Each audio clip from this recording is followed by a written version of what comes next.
Programme timeline सां गॾु आऊं आहियां असद मुमताज़। नाज़रीन, मुल्क जी कमज़ोर मैशत ऐं महांगाई जे तूफ़ान आम माण्हू जी चेल चिबी करे छॾी आहे। मुल्क में हाणे अटे जो फ़ी किलो 145 रुपया ते पहुची वियो आहे। नान जेको आहे उहो कराची जे नंदनि ते 30 रुपयनि खां बि क्रॉस करे चुको आहे। डॉलर जेको आहे उहो हेठि लहण जो नाव ई नथो वठे, उनजी उॾाम जारी आहे। इन तमामु तर सूरत हाल में अॼु इसहाक डार साहब जेको वज़ीर ख़ज़ाना आहे उन प्रेस कॉन्फ्रेंस कंदे चयो आहे त मुल्क खे डिफ़ॉल्ट थियण जा ख़तरा आहे, उहो ख़तमु थी विया आहिनि। PTI जेको वाइट पेपर जी ॻाल्हि पे करे उहो अवाम खे गुमराह करण जी कोशिशि कई पई वञे। त हिकु तरफ़ अटो मुल्क में अणलब थी वियो आहे, महांगाई जो उहो तूफ़ान आहे जो आम माण्हू जी जीअं पहिरियों ई अर्ज़ु कयोसि त चेल चिबी थी वई आहे। इहे तमामु तर मामलात इहे के मामला आहिनि, इहे छा मुल्क में मिसमैनेजमेंट जे करे थियनि पिया, हुकुमराननि जी नाअहली जे करे थियनि था पिया, या हीअ जेको मिडिल मैन वारो किरदारु आहे उन जे करे थियनि था पिया। त अॼोके प्रोग्राम में असां इन ते ई ॻाल्हाईंदासीं त मुल्क जी मैशत ओवरऑल कीअं आहे ऐं छा वाक़ई डिफ़ॉल्ट थियण वारा ख़तरा अगरि ख़तम बि थी विया आहिनि त हीउ जेको महांगाई जो तूफ़ान आहे छा इन ते हीअ हुकूमत कंट्रोल करे सघंदी, या ईंदड़ ॾींहंनि में अञा महांगाई जे तूफ़ान में शिदत ईंदी।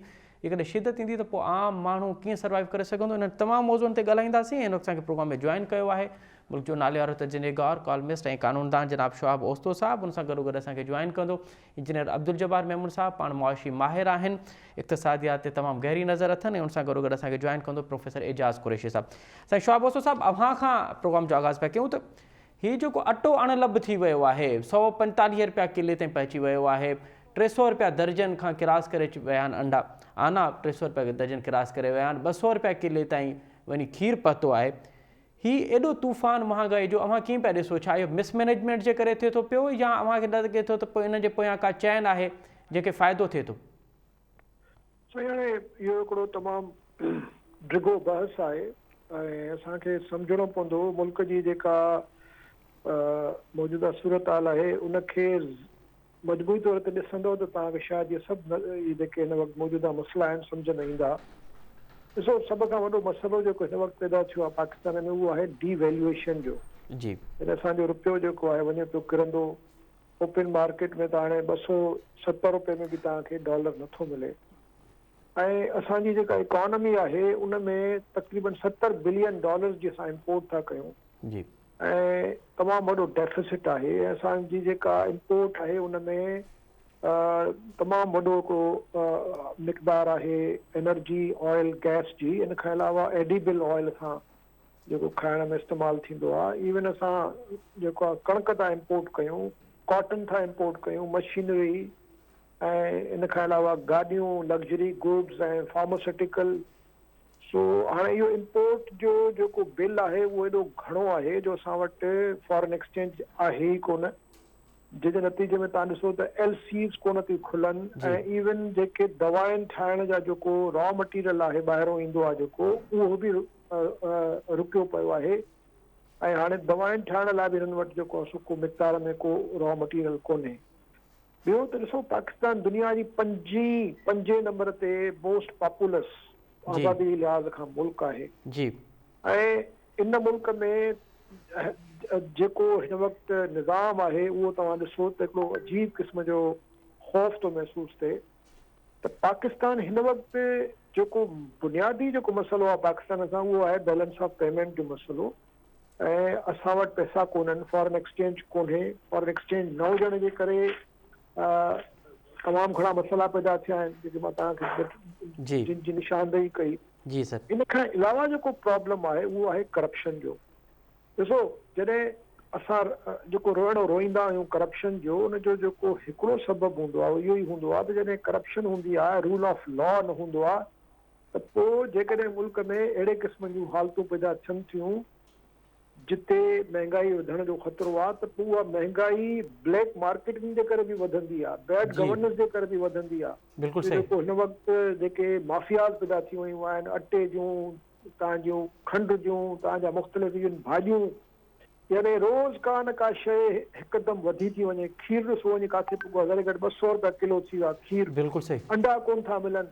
हाणे इहे ईअं कोन्हे त हिन जी का शॉर्टेज आहे, इहे त हाणे हिन में घणियूं शयूं अहिड़ियूं आहिनि जेके तव्हांजूं हिते अवेलेबल आहिनि, पर छाकाणि त हिते जेको रूल ऑफ लॉ न हुजण जे करे ऐं करप्शन हुजण जे करे उन्हनि खे हुननि हिकिड़ो हाणे ब्लैक मार्केटिंग जो ज़रियो बणाए छॾियो आहे। ऐं हिन में हुकूमत जी ब्यूरोक्रेसी जी बि काफ़ी हद ताईं इन्वॉल्वमेंट आहे। जी अच्छा, इन सां वरी तव्हां जेकॾहिं ॻंढींदो मुल्क जी मजमूई जेका सियासी जेका सूरत हाल आहे, पॉलिटिकल इंस्टेबिलिटी जेका पैदा थी आहे, जेका हिकिड़ी महाज़ारी वारी सूरत हाल पैदा थी वई आहे, उन सां हिकिड़ा मसइला पैदा थिया आहिनि। हिकिड़ो त जेको आहे गैर यकीनी जी सूरत हाल पैदा थी आहे, त अलाए सुभाणे थींदो छा, जंहिंजे करे हिते सीड़पकारी थिए ई कोन थी। ऐं ॿियो जेको मसइलो पैदा थियो आहे त तव्हांखे जेके बुनियादी क़िस्म जा ॾुखिया फ़ैसिला करणा आहिनि, उहे फ़ैसिला करण लाइ को तयारु कोन्हे, मौजूदा हुकूमत बि तयारु कोन्हे, ऐं न वरी को असांखे नज़र थो अचे अपोज़िशन में का अहिड़ी मेच्योरिटी त हिन सां गॾु वेही हिकिड़ो मुतफ़िक़ा तौर ते मुल्क खे बचाइण लाइ, अवाम खे जेको को रिलीफ ॾियण लाइ गॾिजी वेही को अहिड़ा के फ़ैसिला कनि। बिल्कुलु सही। शवाब साहब कते कलाई माफ़ अवां जेका ॻाल्हि पिया कयो त रिलीफ ॾियण जी ॻाल्हि ऐं टैक्स वारी ॻाल्हि, उगाड़ी जी ॻाल्हि, त हे जेको बि बार विधो थो वञे ॾुखियनि फ़ैसिलनि जी जेका मां ॻाल्हि कई, त ॾुखिया फ़ैसिला फ़क़ति आम माण्हू लाइ, फ़क़ति सैलरीड क्लास लाइ, फ़क़ति मिडिल मैन लाइ, फ़क़ति मिडिल क्लास लाइ छो? उहे माण्हू जेके हिन सॼे निज़ाम जा बेनिफिशरी आहिनि, उन्हनि लाइ ॾुखिया फ़ैसिला हुकूमतूं या इदारा छो न पिया कनि सर?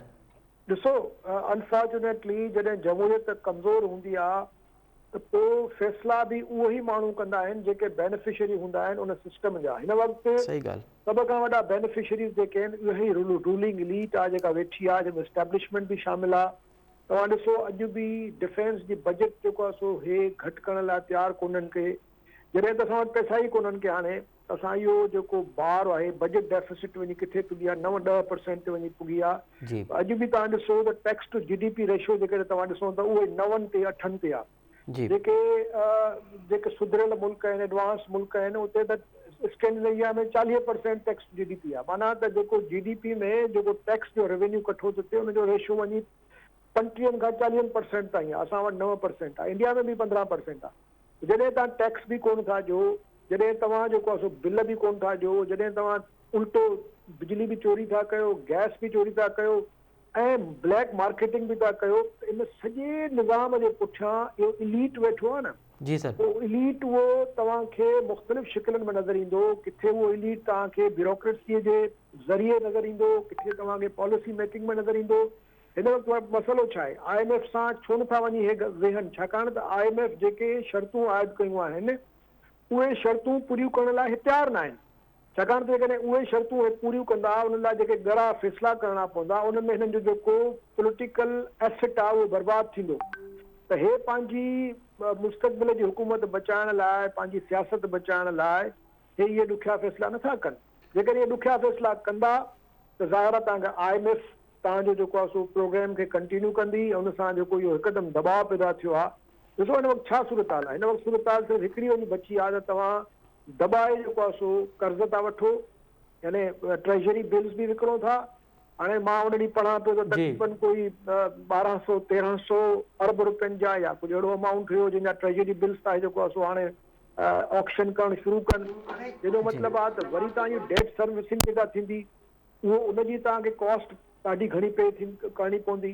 माना तव्हांजो जेको कर्ज़ अदायगी वारो जेको अमाउंट आहे उहो अञा वधंदो, जंहिंसां बजट डेफिसिट अञा वधंदो। वरी जेकॾहिं तव्हां ॿाहिरि था फ्लोट कयो पंहिंजा बॉन्ड्स त अञा तव्हांखे छो त डॉलर वञे थो महांगो थींदो, त जेको तव्हां ॿाहिरि पेमेंट कंदो उहो अञा तव्हांजी महांगी थींदी वेंदी। असां हिकिड़े डेट ट्रैप जो शिकार थी विया आहियूं ऐं मां सम्झां थो त ॾाढो ख़तरनाक तरीक़े हिन वक़्तु जेको आहे सूरत हाल आहे पाकिस्तान लाइ।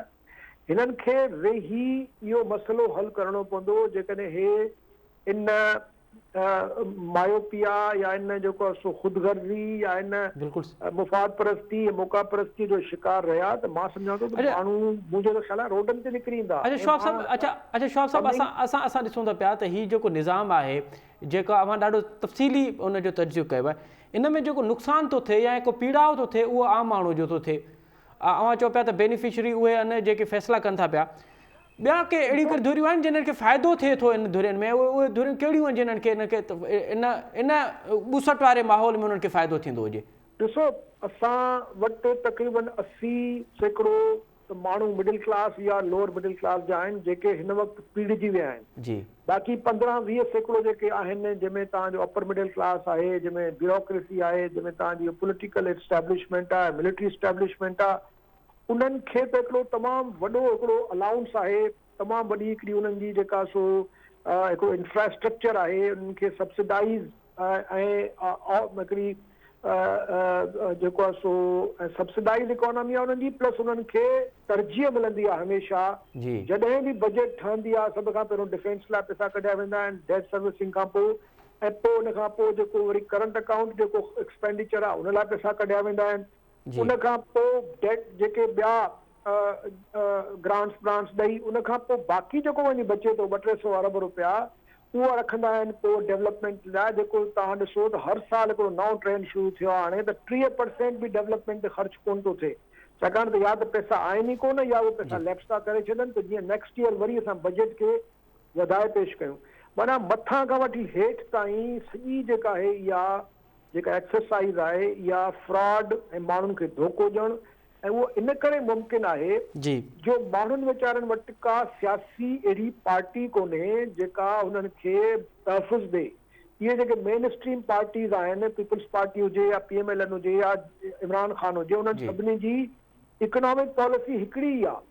तव्हां ॾिसो त को फ़र्क़ु कोन्हे, पीपल्स पार्टी हुजे, PMLN हुजे या PTI हुजे, उन्हनि जो बुनियादी जेके तरजीहात आहिनि उहे ई आहिनि त डिफेंस खे पैसा ॾियणा आहिनि, डेट सर्विसिंग करणी आहे, करंट अकाउंट एक्सपेंडिचर खे जेको आहे सो कंहिं न कंहिं तरीक़े सां मैनेज करणो आहे। बाक़ी जेको बचे थो थोरो घणो, एक्चुअली त बचे कुझु कोन थो, उहो कर्ज़ था वठनि, उन कर्ज़ मां डेवलपमेंट जो ख़र्च जेको आहे सो हे करण जी कोशिशि था कनि। ऐं डेवलपमेंट तव्हां गुज़िरियल 10 सालनि जो रिकॉर्ड कढो, जेतिरो बि हे जेको डेवलपमेंट जे लाइ बजट रखनि था, चाहे उहो प्रोविंसिस में हुजे चाहे उहो फेडरल गवर्नमेंट जो हुजे, उहो कतई तो हुते वधि में वधि 40% बि ख़र्च कोन थो थिए, बाक़ी 60% या त अथनि ई कोन पैसा या लैप्स था थी वञनि। सॼो सिस्टम ई फ्रॉड सां हाणे आम ग़रीब माण्हू वीचारो जेको आहे उहो पियो थो स्पीड जे ख़ुदकुशियूं था कनि। मथां तव्हां ॾिसो त तव्हांखे हाणे केतिरा 100 अरब घुर्जनि जो तव्हां इंफ्रास्ट्रक्चर डेवलप कयो, ॿीहर वरी तव्हां ग़रीब माण्हुनि जा घर जेके लखनि जी तइदाद में करोड़े माण्हू जेके रोडनि ते पिया आहिनि थधि में वीचारा मिसकीन, उन्हनि खे घर ठाहे ॾियण लाइ हाणे ऐलान कयो आहे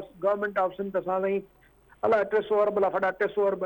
हाणे इहो ॾिसो कहिड़ो वॾो हिकिड़ो मज़ाक़ आहे त सिंध गवर्नमेंट थी चवे त असां 300-350 अरब ख़र्च कंदासीं माण्हुनि जा घर ठाहिण लाइ, जॾहिं त हिननि जो हिन वक़्तु जेका हालत आहे त 100 अरब खां वधीक हिननि जी ओडीअ ते था हलनि। लाड़काने में हाई कोर्ट जे ऑर्डर ते जॾहिं कमिश्नर खे घुरायो वियो त उहो ऑर्डर में लिखियलु आहे त कमिश्नर चयो आहे त सिंध गवर्नमेंट रिलीफ ॾियणु बंदि करे छॾियो आहे, पैसा ई कोन्हनि।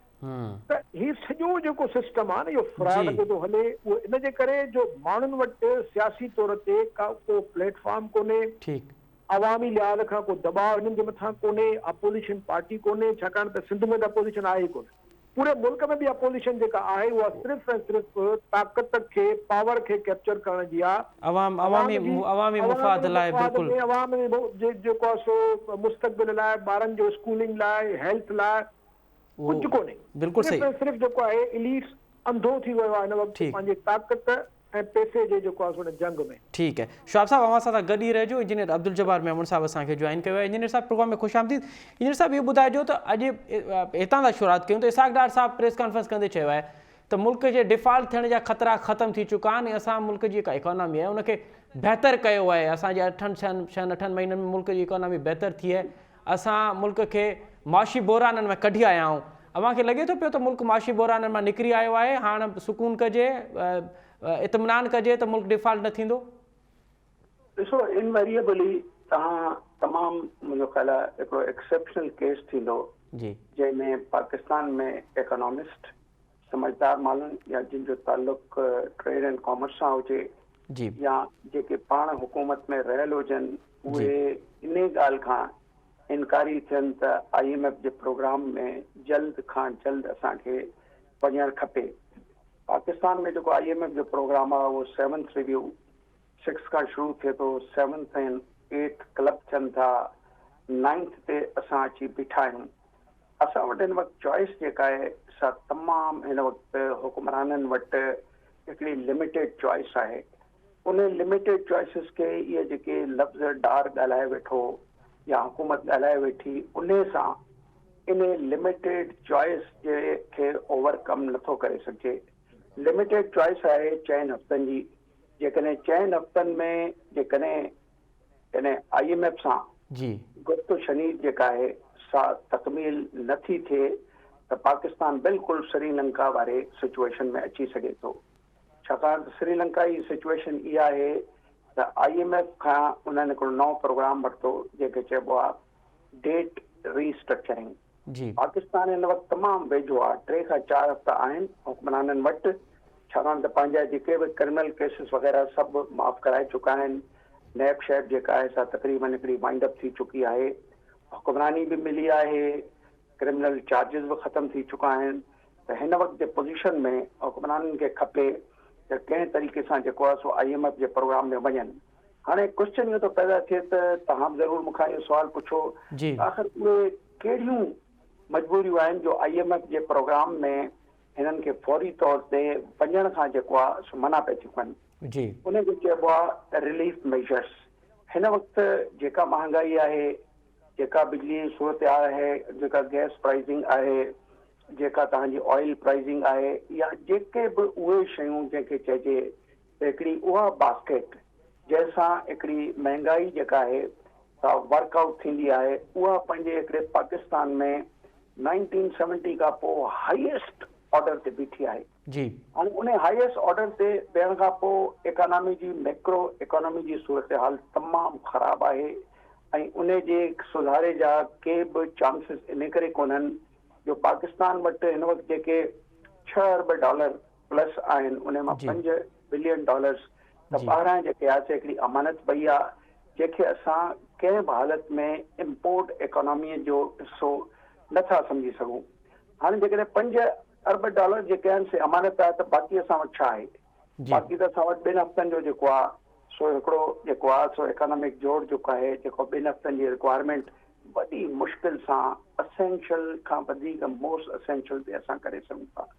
हाणे सुवाल इहो पैदा थिए त जेकॾहिं डॉर इकोनॉमिक्स में कहिड़ियूं ख़राबियूं आहिनि जंहिंजे करे। अच्छा इंजीनियर साहब अगर इजाज़त हुजे कते कलामी माफ़ ऐं शवाब दोस्तो साहब त इंजीनियर अब्दुल जब्बार मेमर साहब जो चवणो त हीअ कि 4 हफ़्ता आहिनि, इहे ॾाढा अहम हफ़्ता आहिनि, इन्हनि 4 हफ़्तनि में ख़बर पवंदी त हीअ अगरि मुल्क खे संभाले सघनि था पिया, या वरी इन जूं ॻाल्हियूं अगरि IMF सां कामयाबु वञनि थियूं पियूं त ठीकु आहे, न त ॿी सूरत हाल में जेके हालतूं आहिनि, जेके ख़दशा आहिनि ऐं जेके हिन वक़्तु जेका ग्राउंड रियलिटी आहे मैशे जी, उहा इहा ॿुधाए थी पई त श्रीलंका सूरत हाल हिते जनम वठी सघे थी पई।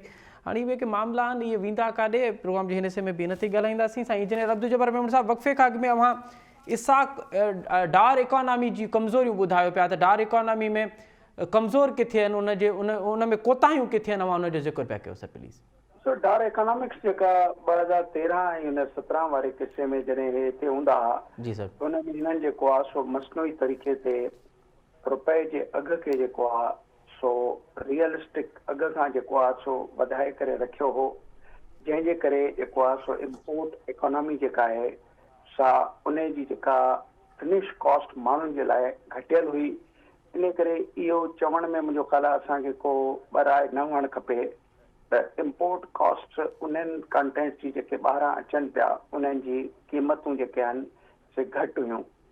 हिन वक़्तु जेको आहे सो जेको सिस्टम हले पियो, जेको हिननि जे टेक ओवर खां पहिरें हले पियो, उन में जेको आहे सो रुपयो हिकिड़ो मार्केट इकोनॉमी बेस ते जेको आहे सो पंहिंजो पाण खे टेस्ट पे कयईं। उन टेस्टिंग में रुपयो जेको आहे सो तमामु घणो कमज़ोर थी वियो ऐं मुंहिंजो ख़्यालु आहे उनखे कमज़ोर थियणो ई हो, छाकाणि त जेका बि इकोनॉमी जी सूरत हाल हुई जंहिंमें तव्हांजे रिज़र्व्स ऐं ॿी एडिशनल सप्लाई घटिजे पई ऐं डिमांड उन जे अॻियां तमामु घणी जॾहिं बीहे पई, रुपयो जेको आहे सो बिल्कुलु वीक थिए पियो। हिन वक़्तु डार इकोनॉमिक्स जेका आहे वरी हिकु दफ़े जेको आहे सो इन खे मसनवी तरीक़े सां हलाइण जी कोशिशि करे वेठी। हिन वक़्तु बि पाकिस्तान में 2 एक्सचेंज रेट्स अथव, हिकिड़ो एक्सचेंज रेट चइबो आहे इंटर बैंक रेट ऐं हिकिड़ो open market rate. Open market में असां त बिज़नेस फेडरेशन सां मुंहिंजो तालुक़ु आहे, मां वाइस प्रेसिडेंट बि आहियां। असांखे इहा ख़बर आहे त हिन वक़्तु 250 खां वठी 270 रुपयनि ताईं डॉलर जी अवेलेबिलिटीअ खे मुमकिन बनाए सघिजे थो ओपन मार्केट में। अच्छा, बैंकुनि में 200 जेको आहे सो 3 खां हेठि पाण खे टेस्ट करे थियो, पर जेकॾहिं कंहिं माण्हूअ खे यानी ॿाहिरां थियल इम्पोर्ट थियल शयुनि खे क्लियर कराइण लाइ जल्दी हुजे त बैंकूं उनखे हिकिड़ो यानी मार्केट रेट ते बि पैसा ऑफर कनि थियूं। जेको 240 खां वठी 45 50 ताईं आहे। थोरी देरि लाइ इहो जेको आहे IMF खे बिल्कुलु इन क़िस्म जा पैरेलल रेट्स जी जेका आहे सा हमेशह IMF मुखालफ़त कंदो आहे। आर्टिफिशियली मसनूई तरीक़े सां रुपए जी क़दर खे मथे रखण जी बि मुखालफ़त कंदो आहे। पहिरियों इहो वॾो मसइलो आहे डार इकोनॉमिक्स सां जेको IMF ॾांहुं असांखे वेझो थियण में या इन रिव्यू में वापसि अचण में जेको आहे सो मुंहिंजो ख़्यालु आहे हिकिड़ो प्रॉब्लमेटिक आहे। ॿियो जेको प्रॉब्लम आहे उहो इहो आहे त स्टेट बैंक जेका आहे सा उनखे इंडिपेंडेंट कयो वियो हो जेको IMF जे चवण ते ई पोइ हुकूमतनि जेको आहे सो कानून साज़ी कई। डार वरी अची करे स्टेट बैंक खे पंहिंजे कंट्रोल में वरितो आहे ऐं हिन वक़्तु स्टेट बैंक जेको आहे सो हर कंहिं क़िस्म जा सर्कुलर हर कंहिं क़िस्म जूं डिसीशनूं जेके आहे सो डार इकोनॉमिक्स जे हवाले सां मिनिस्ट्री ऑफ फाइनेंस खां पिक करे थो। इहो बि हिकिड़ो वॾो मसइलो आहे जेको IMF जे लाइ मुंहिंजो ख़्यालु आहे क़ाबिल क़बूल कोन आहे। उन खां पोइ ॿी जेका आहे सा जेके रिलीफ्स ॾियण जूं अनाउंसमेंटूं पई थियूं थियनि IMF खे उन ते वॾो एतिराज़ आहे ऐं ख़ासि करके जेको ऑयल प्राइज़िस जे विच में जेको आहे सो जेको तफ़ावत अचे थो जंहिंमें लेवीज़ जेके आहिनि से एडजस्ट करे ॿिए पासे ओपन जेका रेट्स आहिनि उनखे एडजस्ट नथो कयो वञे। IMF उन जी शदीद मुखालिफ़ आहे ऐं इन जो सबबु इहो बि आहे त 220 अरब रुपया बिलियन रुपीस जेके आहिनि उहे शॉर्टफॉल थिया आहिनि फर्स्ट हाफ में। माना IMF जेको ॾिनल 7400 प्लस जो जेको अंग हो उन में हींअर फर्स्ट हाफ में 220 बिलियन घटिजी विया। माना जेकॾहिं असां थोरी देरि लाइ हाइपोथिकेट कयूं तख़मीन लॻायूं त 500 अरब रुपयनि जो तफ़ावत ईंदो। IMF इन खे पिणु जेको आहे सो उन नुक़्ते खां ॾिसे थी त वधीक टैक्सिस लॻायो।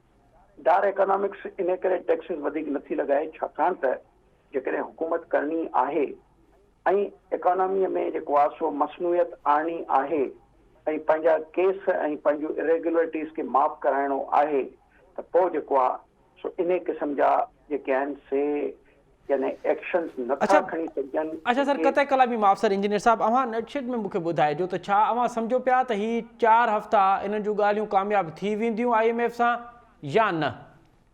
मुंहिंजे पंहिंजे ख़्याल में हिन वक़्तु जेको पस परदे जेके ॻाल्हियूं आहिनि त पाकिस्तान मुस्लिम लीग नून ऐं PDM जेका आहे सा इन सॼे शराइत खे नज़दीक आणण लाइ IMF सां ॻाल्हियूं त करणु चाहे थी पर उन जे अगेंस्ट में 1 साल जी एक्सटेंशन पई थी घुरे। ओके IMF सां ॻाल्हियुनि जो जेको वठण थी चाहे जेको फ़ाइदो वठण थी चाहे उहो 1 साल वधीक हुकूमत वठण थी चाहे।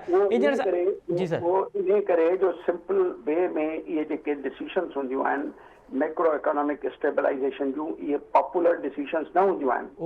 इहे इकोनॉमीअ खे दरमियाने मुद्दत में हिकिड़ो पंहिंजो सघ ॾींदियूं आहिनि फौरी तौर ते न ॾींदियूं आहिनि ऐं फौरी तौर ते इन सां कैपिटल जेका आहे पॉलिटिकल कैपिटल उन में घटिताई ईंदी आहे जेको बार बार तव्हां ॿुधो हूंदो हिकिड़ो लफ़्ज़ इस्तेमालु कंदा आहिनि एट द पॉलिटिकल कॉस्ट। माना डिसीशन ऐं रिफॉर्म्स उहे हिननि खे इन करे हलाइण जी ज़रूरत नथा सम्झनि त उन सां सम्झनि था त असांजी पॉलिटिकल सघ IK ख़ान जे साम्हूं कमज़ोर थींदी वेंदी जेका कमज़ोर थी चुका आहे कमज़ोर ऐं उनजा पोइ वरी उनखे सियासी नुक़सान उहे थींदा।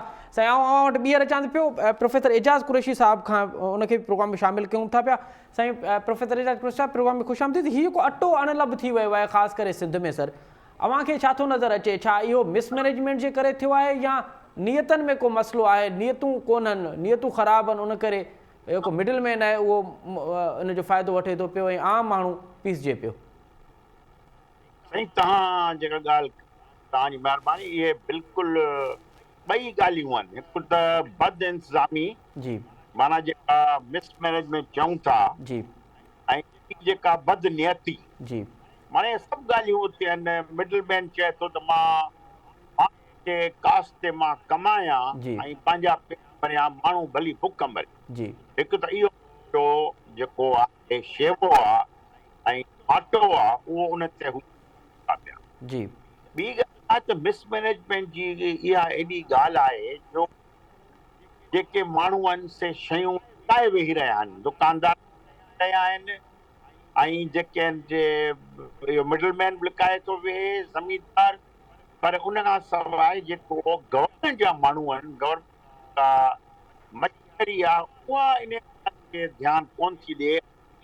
उहे ॿोरियूं जेके गुम थी वयूं या पाणी में लुड़ी वयूं या मींहं में ख़राब वयूं, उन्हनि जे लाइ को पुछाणो न को का उन ते इंक्वायरी आहे त केॾांहुं वियो अटो जेको एॾो असां पैदा कयूं था ऐं मुल्क मां अचे थो, पर सिंध पंहिंजी ख़ुदि कफ़ील आहे जंहिं तरीक़े सां या ॿाहिरां घुरायो मौजूदु आहे हिते। जी सर। उन अटे खे जेको आहे सो गुम करे छॾणु ऐं उहो जेको उनजी क़ीमत वधाइण, त हिकिड़ो माण्हू अञा वीचारा कुतड़िया पिया आहिनि, अञा ताईं उन्हनि जे ॻोठनि में घरनि में पाणी आहे, अञा उहो रोडनि जे किनारनि ते रहिया पिया आहिनि जी। अञा केतिरनि घरनि ते ख़ीमा ऐं जे कैंपूं पयूं आहिनि हब ते ऐं मलीर में, त तव्हां सम्झो त उहे माण्हू पंहिंजे घरनि न वञी सघिया आहिनि, उन्हनि जी ख़तमु थी वई, उन्हनि जी कमाई वई हली, उन्हनि खे अटो बि न मिले, बिल्कुलु सही, खाधो न मिले, जेका असां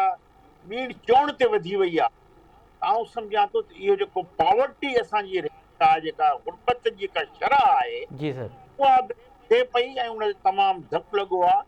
ऐं हिन मुल्क खे जेको जेकॾहिं चवनि था त इमरान ख़ान ॾोहारी आहे, त उहो उन जे दौर में न कर ज़रूरु खयो, ॻाल्हि त शुरू खां थी, पर ही छा पिया कनि? हिननि खे घुर्जे त ही इन ते को बाक़ाइदे प्लानिंग कनि ऐं जॾहिं वटि हुकूमत आहे त उनखे ख़्याल कर सां हलाइनि जी, ऐं मुल्क जा जेके इक़्तिसादी माहिर आहिनि तिन खे गॾु विहारीनि, या जे नथा थी सघनि त ॿाहिरां के चङा इकोनॉमिस्ट या इक़्तिसाद जा माहिर घुराइनि जेके प्लान कर ॾियनि जंहिंजे ज़रिए ही कुझु करे सघनि।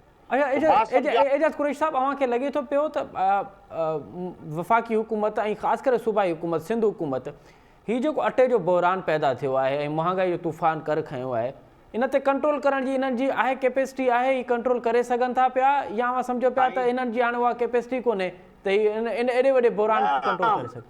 कैपेसिटी आहे पर ही कमु नथा करणु चाहिनि। मुंहिंजो ख़्यालु इहो आहे, जेका बदिले जी ॻाल्हि कईसूं, सिंध गवर्नमेंट छो नथी करे सघे? जी, सिंध गवर्नमेंट आहे साईं, इलेक्टेड गवर्नमेंट आहे, इन में मेंबर आहिनि, वज़ीर आहिनि, वज़ीर आला आहे, गवर्नर आहे, ॿिए दुनिया जा सभु उते माण्हू वेठा आहिनि। तंहिंखां पोइ वॾा डिपार्टमेंट्स आहिनि, फूड डिपार्टमेंट तव्हां ॾिसो केॾो वॾो डिपार्टमेंट आहे, त उनजो कहिड़ो किरदारु आहे, उनजो रोल कहिड़ो आहे? पोइ कुरैशी साहब आख़िर छो नथा करणु चाहिनि? जेका अव्हां ॻाल्हि कयो था पिया त करणु कोन था चाहिनि, पोइ वाए छो? नियत ख़राब आहे, पंहिंजो पेट भरणो आहे।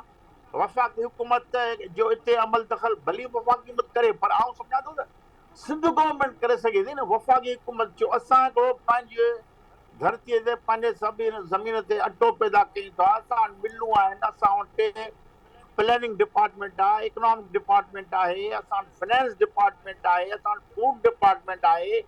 इहे सभु जेकॾहिं गॾिजी वेही पंहिंजो मथो कुटीनि, आउं सम्झां थो को हल निकिरी ईंदो। जेकॾहिं सही माना में के ईमानदार माण्हू हुजनि त इन मसइले खे हल करे सघे थो, को ॾुखियो कमु न आहे। कुरैशी साहब, अव्हां वटि इकोनॉमी खे बहितर करणु, ख़ासि करे सिंध हुकूमत वटि जेके शोबा आहिनि उन्हनि खे बहितर करण या उनखे मिसमैनेजमेंट ख़तमु करण वटि तजवीज़ूं कहिड़ियूं हूंदियूं? साईं तजवीज़ूं हूंदियूं त उन्हनि खे हिकु डंडो खणिजे, जी, मां ईअं सम्झां थो, ॿियो हिनखे गॾु विहारिजे जी, ऐं हिननि खे को सम्झ ॾिजे, तरबियत ॾिजे, ट्रेनिंग ॾिजे त बाबा तव्हांखे छा करिणो आहे। जेके शयूं मौजूदु आहिनि, जेके पॉलिसीज़ आहिनि, जी, उन्हनि पॉलिसीज़ ते जेके से अमल कनि न, जी, सभु शयूं पयूं आहिनि, सभु कानून मौजूदु आहिनि। जी, ऐं इकोनॉमिक्स कीअं जबार साहब तव्हांखे ॿुधायूं तमामु सुठियूं ॻाल्हियूं, जी, या शहबाब उस्ताद साहब, या के इकोनॉमी जो बिहेवियर आहे, ठीक, उहो कीअं था डिपार्टमेंट ठीक है, गॾिजी न कंदा, को हल पैदा न कंदा, तव्हां सम्झो कुझु कोन थी सघंदो। ठीक है। साईं इंजीनियर अब्दुल जब्बार मेमून साहब, अव्हां छा था सम्झो? अगर साईं इंजीनियर अब्दुल जब्बार मेमून साहब, अव्हां छा था सम्झो अगर IMF सां इन जूं ॻाल्हियूं कामयाब बि थी वयूं त पोइ IMF जूं शर्तूं जॾहिं लागू कंदा त महांगाई अञा वधंदी, या अव्हां सम्झो पिया त इन्हनि खे महांगाई में रिलीफ थींदो? ऐं ॿियो अव्हां वटि कहिड़ियूं तजवीज़ूं आहिनि? अगरि वफ़ाक़ी हुकूमत, अव्हां इन तमामु तर मामले खे वफ़ाक़ी हुकूमत खे ऐं सूबाई हुकूमत खे कहिड़ियूं तजवीज़ूं ॾींदो त इकोनॉमी खे बहितर कनि, महांगाई ते कंट्रोल कनि, जीअं आम माण्हू खे रिलीफ मिले? ॾिसो, पहिरें तव्हां जे सवाल जो जवाबु त जेकॾहिं IMF जो शराइत क़बूल कनि था, जी सर, हिननि जो पॉलिटिकल कैपिटल जेको आहे, जेके तव्हां सिंधी में सियासी साख या सघ पे चई, उहो कमज़ोर त थींदो। छाकाणि त इन प्रोग्राम में जेको आहे सो अंग्रेज़ी में चइजे त इहो हिकिड़ो पेनफुल प्रोग्राम हूंदो। इन में जेको आहे सो माण्हुनि खे तकलीफ़ ज़रूरु थींदी, पर हमेशह इकोनॉमी में जेके हार्श शॉर्ट टर्म मेजर्स हूंदा आहिनि उहे मीडियम टर्म स्ट्रेटेजी खे बहितर ठाहींदा आहिनि। पाकिस्तान हिन वक़्तु टोटली हिकिड़ो डेथ ऐं डेड ट्रैप में अची चुको आहे। पाकिस्तान जी मैक्रो इकोनॉमिक स्टेबलाइजेशन टोटली हिकिड़ी फेल्यूअर मॉडल खे पेठी रेप्लिकेट करे। हाणे इहो मॉडल जेको आहे सो जेकॾहिं इन खे सस्टेन करणो आहे ऐं साख खे मुतासिर न आहे करणो त ठीकु आहे, रिलीफ ॾींदा वञो। कंहिं बि हिकिड़ो फिस्कल डेफिसिट इकोनॉमी में इन प्रिंसिपल ऑफ इकोनॉमिक्स किथे बि रिलीफ जेको आहे सो हिकिड़ो गार सम्झी वेंदी आहे, आख़िरी ख़राबी सम्झी वेंदी आहे। तव्हां रिलीफ लाइ तव्हां वटि रिसोर्सिस कोन्हनि। हालत इहा आहे जो एक्सटर्नल डेट्स लाइ कमर्शियल बैंकुनि खे जॾहिं असां हिन वक़्तु $6 बिलियन रखी करे असां उन्हनि खां जेकॾहिं पैसा वठूं त उहे 10% खां मथे असांखे पैसा ॾियनि था, जॾहिं त जेको आहे सो इंटर बैंक जेको डॉलर रेट्स आहिनि उहे 2 खां 2.5% ते आहिनि। त हाणे पहिरियों तव्हांजे सुवाल जो जवाबु इहो आहे त यस, तकलीफ़ जेका आहे सा ज़रूरु थींदी, पर उन तकलीफ़ सां सभ खां पहिरीं मुतासिर थींदा ही पाण पॉलिटिशियंस। सर हाणे सर तजवीज़ूं सर छाकाणि त वक़्तु माज़रत सां वक़्तु असां वटि तमामु घटि, तजवीज़ूं सर कहिड़ियूं आहिनि? अमां फौरी तौर ते छा करणु घुरिजे? फौरी तौर ते कहिड़ी तजवीज़ हूंदियूं आहिनि? देखो हिन वक़्तु तव्हां जेके ॻाल्हियूं पिया कयूं अटे ऐं ॿियनि शयुनि जी मुंहिंजे पंहिंजे ख़्याल में सवाइ उनजे त तव्हांजी डिजिटलाइज़ेशन जो सिस्टम जेको आहे सो एॾो त मज़बूत हुजे त सिंध सरकार जेकॾहिं का सब्सिडाइज़ रेट ते कई शयूं मुयसरु कयूं, उन्हनि जी पूरी ट्रेसेबिलिटी हुअणु खपे डिजिटलाइज़ेशन सिस्टम में, किथां हलियूं, काॾे वयूं, कंहिंखे मिलियूं।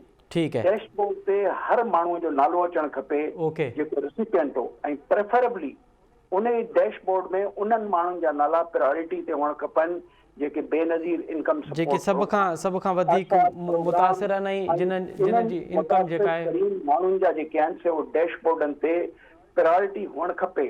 न त हिकिड़ी उहा इकोनॉमिक्स जंहिंमें तव्हां पैरेलल मार्केट हलाईंदो उते करप्शन थींदी। तव्हां जेकॾहिं हिकिड़ी जेका आहे सा शइ रुपए में माण्हुनि खे मुहैया कयो था त इहा सब्सिडाइज़ आहे, ॿी इकोनॉमी जेका आहे सप्लाई एंड डिमांड जी उहा शइ खे ॿ रुपया थी असेस करे। बिल्कुलु सही। रुपए 2 रुपयनि जे विच में जेके चइजे त ग्रीड जंहिंजो एजाज़ कुरैशी ज़िक्र कयो खणी अचूं, उहा जेका आहे सा उन खे कंहिं बि तरीक़े सां नथो रोके सघिजे।